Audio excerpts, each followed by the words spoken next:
So for the next demonstration, I'm going to show you how to make your first simulation.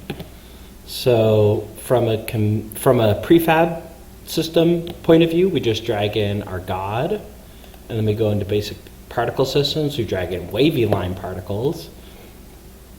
We hook up our wavy lines into our cycle system.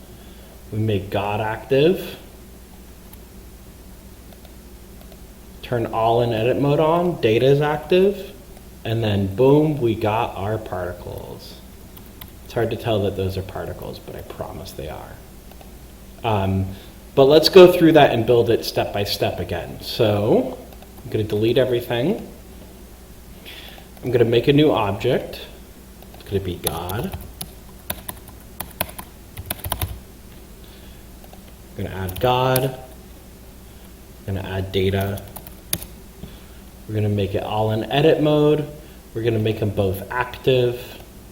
We're going to drag the data to the data. So it's up and running. Now we're going to make a new thing, which is going to be a simulation. So a simulation takes in a form and a life, so we're going to need to add both of those. So we've got our form. Let's actually make that a particle, which inherits from form. And we've got our life.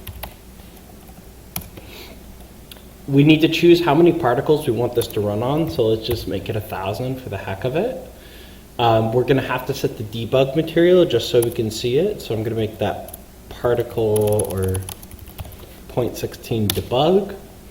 And then for our life, that can be any compute shader we want, but for this example, I'm going to use wavy line, which has the kernel name wave. I'm going to make that life active. Again, I'm going to turn on the debug. I'm going to make the simulation active, and then I'm going to drag my form into my form section, my life into my life section. The last thing we need to do is tell it what the name is in the actual compute shader. That's just vert buffer. So if I try and run it now, it still isn't hooked up to our entire system, so once again, I need to go and drag that into the cycles of data to get it to run. And there we go.